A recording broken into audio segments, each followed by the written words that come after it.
Žijeme v dobe, kde sa plytvá úplne všetkým. Veľa vecí, ktoré sa dajú ešte použiť, skončia v odpade. Ľudia si to pravdepodobne ani neuvedomujú.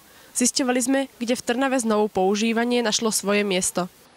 Aký máte názor na znovu používanie? Život nami nekončí, musíme myslieť aj na budúcnosť. A všetko treba...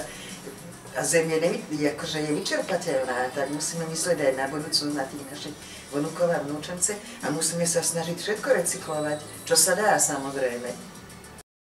Na Trnavskom rínku sme zisťovali, v ktorých stánkoch sa znovu používanie objavuje.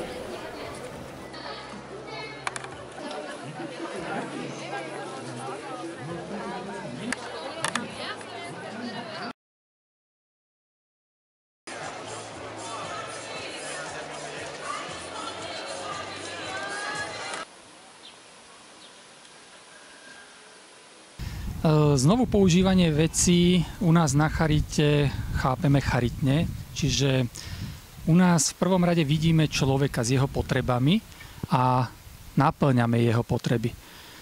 Aj jeho hmotné potreby. To znamená človek, ktorý potrebuje posteľ a nevie si ju zadovážiť, pričom druhému vystáva, alebo už je preňho nadbytočná, túto vec, ktorá je ešte použiteľná, posúva človeku, ktorý si ju nevie zaobstarať. A tak dostáva tá vec druhú šancu. A zároveň je obrovskou pomocou pre človeka, ktorý si takúto vec, potrebu nevie zaobstarať. Aj v menších obchodoch sa znovu používanie aktívne využíva.